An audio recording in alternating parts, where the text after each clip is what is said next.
Hi guys, welcome back to the Model 3 Man channel. Welcome back again to the Tip of the Day series. We're on Tip of the Day number 18 right now. What I'd like to do today is to go deep diving into the driving settings of your Model 3. It sounded better on paper than it did in reality, but we want to look at the driving settings. So you'll see that when you click on controls, you can click on driving, and that's the area we want to look at today, because there are a few of these that are confusing, that don't appear to have an obvious right or wrong selection. To match your driving style, these are 5 settings you definitely want to be on top of. What we'll do is we'll run through them very quickly here. Then I'm going to jump into the car, take it for a drive, as I would normally do, and introduce you to what that feels like on the road. Now, you can't be with me sitting in the passenger seat, although it will be nice. So I'm going to try them all out and give you a feel for what the settings might mean for you and your driving style. First of all, to get to the settings, you need to tap on the controls icon on the bottom left of your screen. Then you're going to choose the driving setting, and then you'll see a list that includes acceleration, steering mode, regenerative braking, stopping mode, and below that, slip start. Now, if you have more settings than that, it obviously means that you bought the performance version or you bought the acceleration package, and I'm sorry, but today we're sticking to the basic rear-wheel drive, all-wheel drive, not the performance version. So let's look first of all at the acceleration setting, and it has 2 choices, chill and standard. So obviously, whenever you see a setting marked standard, the implication is that that's the norm. And in this case, you'd be quite right. If you're looking at the setting called chill, it's, how would I describe it? It's slower and more sedate. It's not quite as powerful, and the acceleration is slower. If you want to control somebody else's driving, you may well put it into chill mode and not tell them. I cannot see any reason why you would want to do this unless it was to maximize range, and I'm not entirely convinced that it will do that, but certainly it will make your drive smoother. You won't have your passengers complaining that their necks are snapping back every time you take off from the lights. My recommendation here is put it on standard. Forget about chill. Standard works well. Moving on to setting number 2, steering mode. Here there are 3 choices: comfort, standard, and sport. Now, I'll tell you mine right away, it's sport.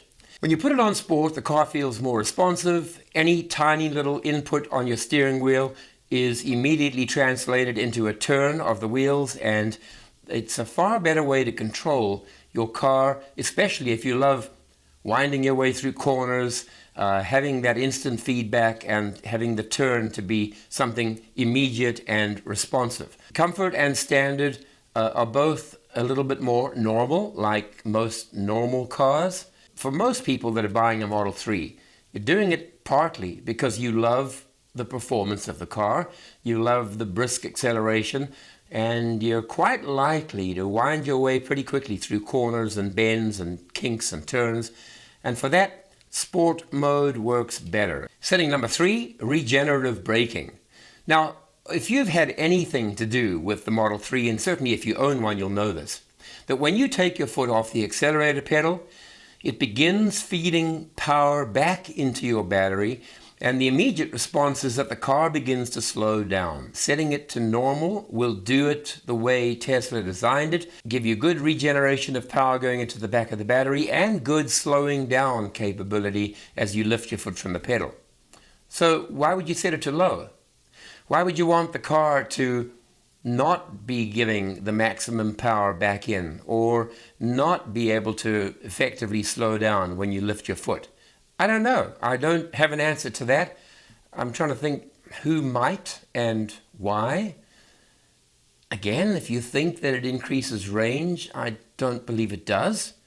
If you think differently, please put it in the comments section below, and I'll be happy to look at that. My recommendation here is definitely to put the regenerative braking on the normal setting and not the low. And of course, the normal setting is called standard. And then the 4th setting is stopping mode. Stopping is pretty important. If you're driving the Model 3, we can get to some ridiculous speeds and accelerations. Stopping is hugely important. In this mode, there are 3 settings: creep, roll, and hold. Have you been driving cars all your life, and especially automatic cars, automatic transmissions? You'll know that when you're at a stop and you lift your foot off the brake, the car inches forward. That's creep. If you like that, if you're used to that, go ahead and use it. Roll. Well, think about putting your car, if you had a manual shift, putting it into neutral. And then the car just rolls freely. That's the effect that roll will have on Model 3 if that's the one you set it to. Again, that's pretty dangerous. And in my book, I don't really see a benefit in doing that. But if you like the car just to freely roll and you brake like normal, then go ahead and set it there. But my preference is obviously for hold. And that's a pretty recent innovation. It's something that when Nissan had the e-pedal, which allowed them to come to a complete stop, we were pretty jealous. We were pretty cut up that Tesla hadn't yet done it. But now they have. And so hold is the mode whereby if you lift your foot off the accelerator, you can carefully feather that release of the accelerator pedal and bring the car to a full and complete standstill. If you're doing a staged and planned slowdown coming to a stop, you can begin lifting your foot at an appropriate point and the car will come to a complete stop within the distance that you have available to you. Even if you're on a hill, it comes to a very, very smooth stop. Your car will hold by applying the electronic brake without you having to touch the brake pedal. I love that mode. I love the skill that's involved in carefully feathering the accelerator so that it does stop on time and you're not using your brakes, and so the wear and tear decreases and you get more regenerative braking as you do that. And you will love it. You will not change back to either creep or roll once you've had a chance to get used to the hold mode. Final one is slip start, and that's the one that I had to use 2 months back. We had some very, very heavy snow in Vancouver, and I'd gone and parked in an area where it was pretty slushy, and there was just no traction. And if you engage the slip start, what it does is it allows the wheels to spin. It allows them to spin to build up that tension with the surface below the car. And obviously, you're going to use it carefully and push the accelerator very carefully so they're not spinning freely. But slip start will be more like the old feel of you trying to get your old cars out of tricky situations in mud or snow. You cannot use traffic-aware cruise control when it's in slip mode. So once you've got out of that trouble, turn the slip start mode off again and go back to the normal 4 settings that we've just outlined here. So with that, we're going to go out into the car and I'll just drive in these different settings and make some comments about how they feel and try and convey to you what that sensation is so that you can make your own intelligent choices. So before we get going, let's just get into the settings, and you hit the control icon down the bottom. Then you look for driving. And there they are. We just talked about them, so I won't go over them in detail.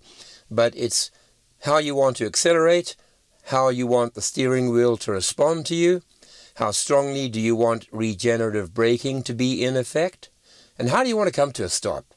And down at the bottom, we've got slip start enabled, and look over there, you've got, it says there, the traction control is not working.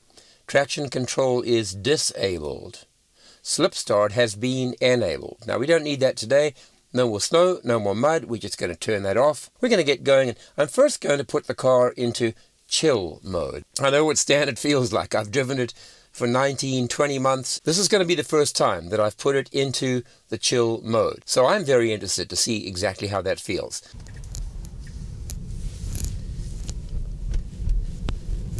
So I'm driving along Lynn Valley Road. Oh, that feels like my dad's car. So I'm putting my foot down. Oh, and it's... look, you can still get it to go fast. But the lack of instant acceleration is immediately noticeable. The minute that I did it, I felt it. I cannot help laughing each time I press the accelerator because it's not my Tesla. It's just not the way that it used to be. So I can explain it like this. Imagine if somebody were holding your foot back as you try to press it on the accelerator. And there was a tug-of-war between you and somebody trying to lift your foot. That's exactly how it feels. Chill mode, not for me. Let me see if I can change it quickly back to standard. Oh yes. Oh yeah.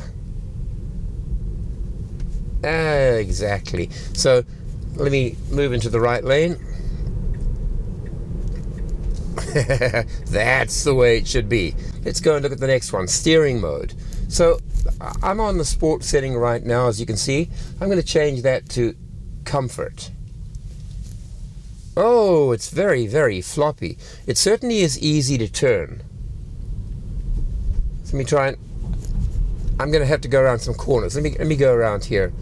I'm not going to get into the freeway. It's all much too straight. Okay. So how does it feel? Well, it feels quite... It just feels looser. It's easier to turn. Let me put it back into sport. Okay, that feels stiffer. It feels harder to turn, but it also means it's less jumpy, because when it's on comfort, it's easy to twitch it and to have it move. Let's try standard. Okay, that's not too bad. Sport. Oh, guys, I think there's no real discussion here. If you put it on sport, it's a little harder to move, but it really does feel like you've got it under better control.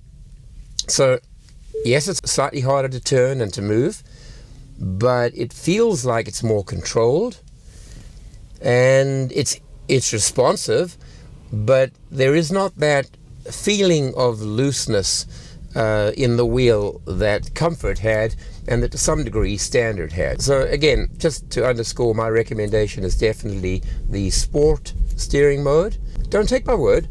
Try it out yourself.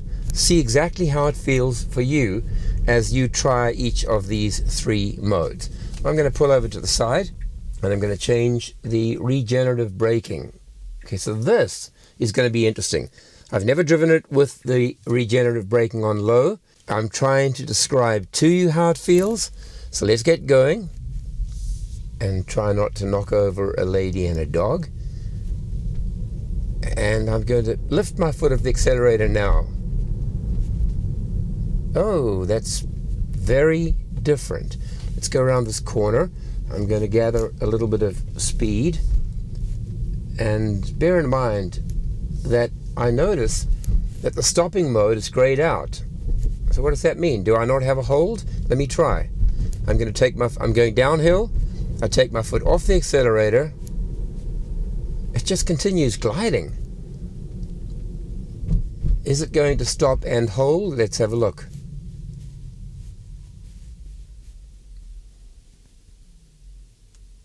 Okay, it did. It did, but it was very slow and unresponsive. Let's go back to standard. Let me drive around the corner. All right, here's an opportunity. The road's going to fork, and so I'm going to just lift my foot now. Oh, wow. It was almost a complete standstill in about 15 feet. Oh, it's much, much, much better. Let's see if I can find my way home after all this. I just kind of wandered around here, and I could always navigate home. So let me accelerate a bit more and take my foot off the accelerator now. And the effect is strong. It's really strong, and I better accelerate because there's a car coming up behind me. So yeah, there is no doubt in my mind, I cannot see any valid reason why anyone would want to move to low regenerative braking and forego the added return charge going back into the battery and forego the wonderful braking effect. So I tried it, I don't like it, and I don't think you will either. As I put it into park, and then I get my control back with all of these here. Let's go back and try these three, last of them. Stopping mode, creep, roll, and hold. Well, I'm going to go down and try the creep at the stop sign just around the corner here. Actually, I'm going to just stop right over here and pretend it's a stop sign. So it won't stop by itself. I've got to actually put the brake on. I'd forgotten that. There we go. And the car is just inching forward. You can see it even in the periphery. You can see it's doing that. And I'm not touching the accelerator. I don't like that. It's pretty risky. So I'm going to go back into here. I'm going to change to roll. Let's feel that. Back into drive. Let's get going. Come around the corner here.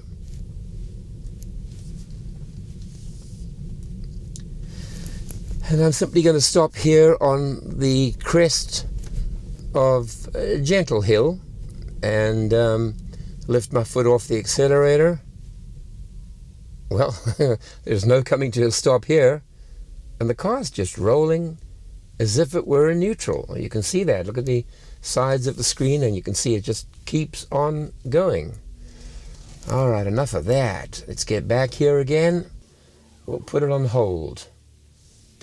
And now let's get out again, put it into drive, start accelerating. We'll come to the stop sign right here. Now that's the way you'll want to drive. The car stops, comes to a hold, applies the electronic brake, and the minute I put my foot on the accelerator, I'm moving again. Let's do that again. We'll get to the stop sign at the end of this road here. It's not too far away. And so what I love to do is to feather the pedal. So the stop sign is about 30-40 meters away. I'm going to keep on accelerating, but I'm gently lifting it. I'm going past this person, getting to the stop sign, and now I'm completely off. As you can see, the car stops, goes into hold. I wait for the cars ahead, and I accelerate. The minute that my foot touches the accelerator, the hold disappears, the brake is gone, and there's no feeling that the brake released and the car suddenly jerked forward. Everything is very, very smooth.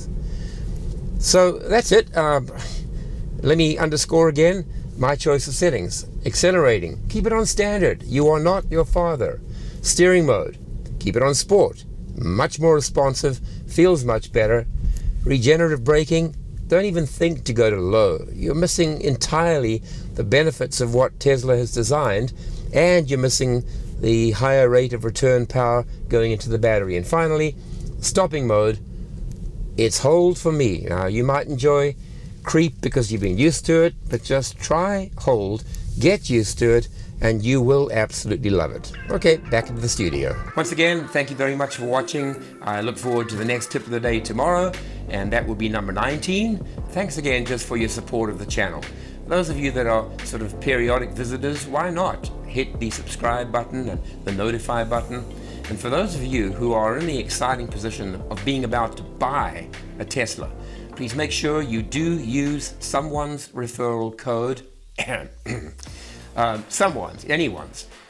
It gives you 1,000 miles or 1,500 K of free supercharging, and to get to know the network with free supercharging is very, very cool. So that's it again. I will look forward to seeing you tomorrow, and once again, drive carefully, watch your back, and I'll see you in the next episode.